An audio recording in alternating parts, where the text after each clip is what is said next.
태양력으로는 오늘 우리는 11월 마지막 주 예배를 드리고 이제 곧 있으면 다음 달이면 2022년의 마지막 달 12월 달이 됩니다.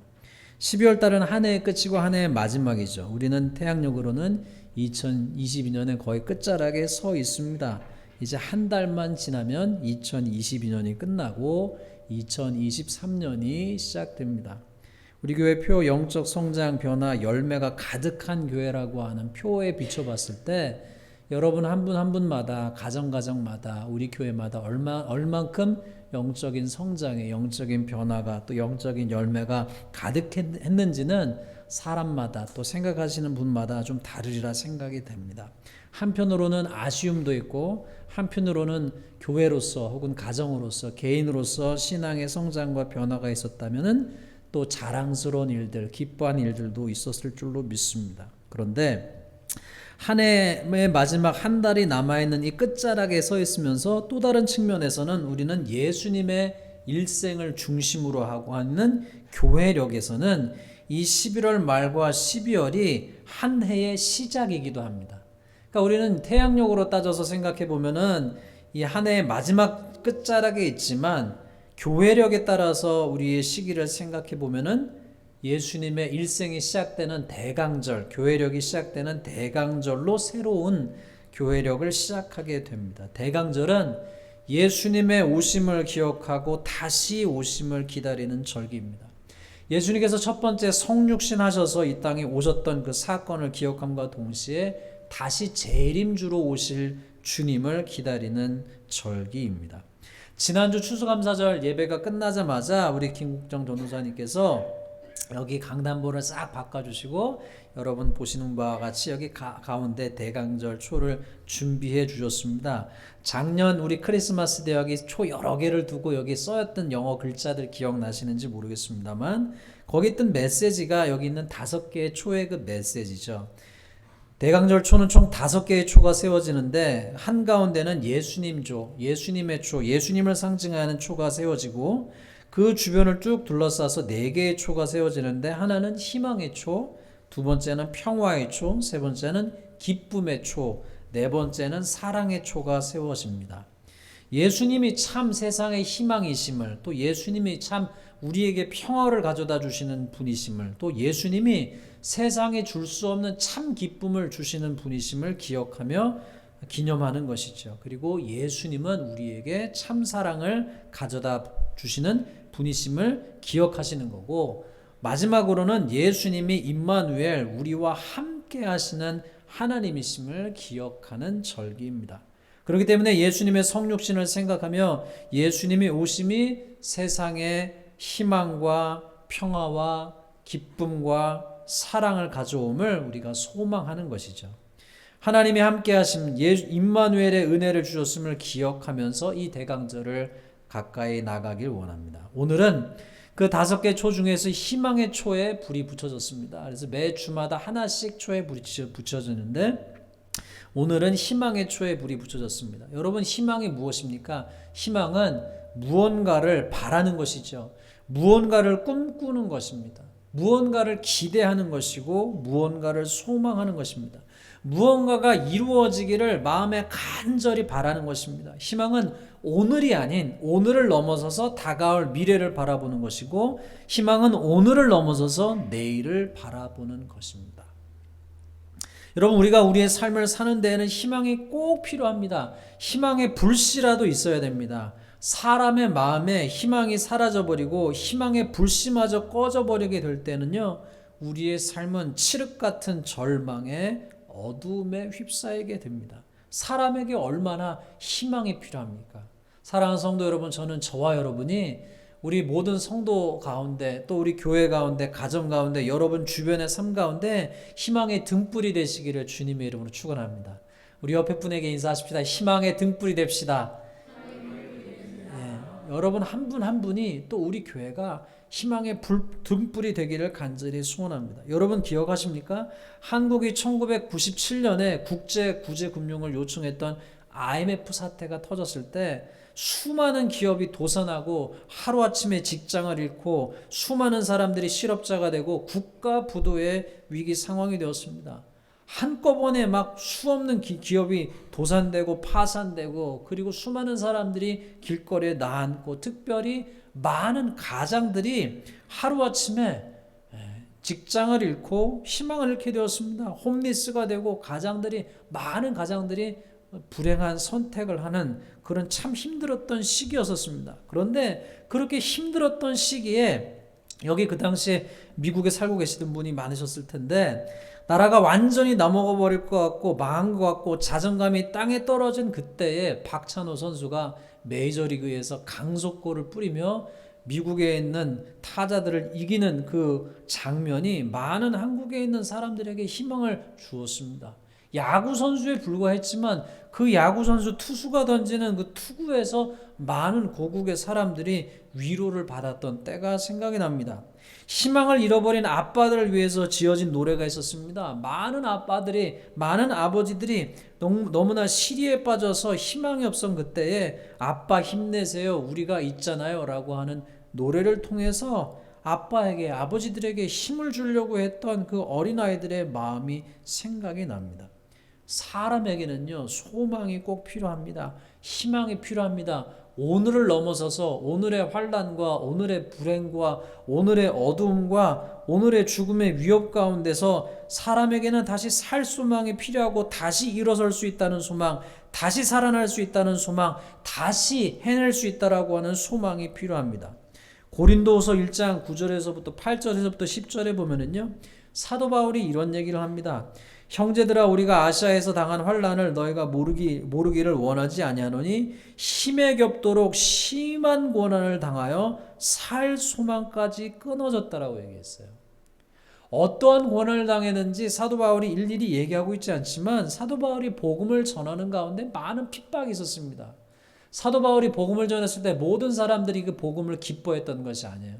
모든 사람이 환영했던 것이 아니에요. 어떤 사람은요, 사도 바울을 죽이려고 돌멩이를 던지고 위협하고, 그런 여러 가지 위협이 있었습니다. 그런데 얼마나 큰 고난과 힘든 상황에 겹쳤는지 사도 바울이 힘에 겹도록 심한 고난을 당해서 살 수만까지 끊어지고, 우리는 우리 자신이 사형 선고를 받은 줄 알았으니 이렇게 얘기했어요.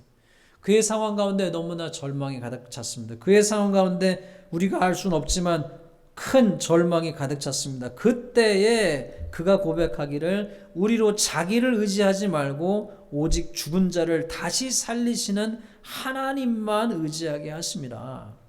그가 이같이 큰 사망에서 우리를 건지셨고 또 건지실 것이며 이후에도 건지시기를 그에게 바라노라. 사도 바울 마음에는 죽음의 위협, 자기가 죽을 것 같은 살 수망이 끊어진 상황 가운데서 하나님이 나타나셔서 죽은 자를 다시 살리시는 하나님, 끝난 것을 다시 일으키시는 하나님을 경험하게 하였고, 그래서 그 하나님이 우리를 건지셨고 건지실 것이며 이후에도 건지시기를 바라노라라고 하는 소망이 있었습니다.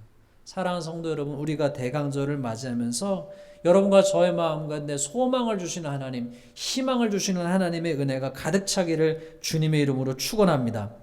일전에 여러분 아시는 대로 유대인들이 아우슈비츠 수용소에서 600만이라고 하는 사람들이 죽어갈 때, 많은 사람들이 그들이 가스실에서 많은 자기의 동포들, 아내들, 남편들, 아이들, 어머니들, 아버지들, 할아버지들이 죽는 모습을 보면서 많은 사람이 절망에 빠졌습니다. 그 분위기를, 거기 있는 사람들의 분위기를 압도한 것은 절망적인 분위기였죠. 끝났다라고 하는 생각이었죠. 이젠 죽었구나, 이젠 끝났구나, 낙심하고 포기하고 절망한 자들이 가득 찼었습니다. 그런데 거기 있던 어떤 이들은 그 많은 사람들이 낙심하고 포기하고 절망했을 그때에 땅에 떨어진 유리 조각을 가지고 면도를 했던 이들이 있었습니다. 다른 사람들은 다 눈에서도 절망이 가득 차고 포기가 가득 차고 희망이 없고 소망이 없는데, 누군가는 그 가운데서 떨어진 유리 조각을 줘서 자기 수염을 깎는 거예요. 더 팔팔하게 보이려고. 또 어떤 이들은요, 철조망을 타고 오냐, 철조망이 자기를 둘러싼 철조망을 보면서 절망할 때에 철조망을 타고 올라가는 이 아이비를 담쟁이를 바라보는 사람들이 있었습니다. 그들이 남았다는 거예요. 계속된 시련이 지치고 힘들어 지치고 쓰러질 때 내게 과연 소망이 있을까? 내가 과연 다시 일어설 수 있을까? 나에게 희망이 있을까? 소망도 없고 꿈도 없고 희망도 없을 때 우리에게 성육신하신 하나님 예수님은 우리의 소망이 되심을 믿으시길 바랍니다. 요엘 선지자를 통해서 2장 28절에 하나님이 약속해 주시기를 그 후에 내가 내 영을 만민에게 부어주리니 너희 자녀들이 장래일을 말할 것이며 너희 늙은이는 꿈을 꾸며 너희 젊은이는 이상을 볼 것이라 말했습니다. 여러분 이 말씀 가운데 자녀들이 장래일을 말하는 것, 젊은이들이 이상을 꿈꾸는 것도 또 좋지만 저에게 감동이 되는 것은 너희 늙은이가 꿈을 꾼다 말했습니다. 여러분 사람이 나이를 들어가면 꿈을 점차 잃지 않습니까? 그러나 성령께서 우리 가운데서 역사하시면 늙을지라도 늙은이조차도 꿈을 꾼다고 말씀하셨어요. 소망을 갖게 된다는 말씀이죠. 희망을 갖게 된다는 말씀이죠. 하나님 안에서 새로운 장래에 대한 기대를 갖게 된다는 말씀이죠. 사랑하는 성도 여러분, 오늘 이 아침에도 성령님께서 저와 여러분의 심령 가운데 오셔서 새로운 꿈을 꾸게 하시기를 주님의 이름으로 축원합니다.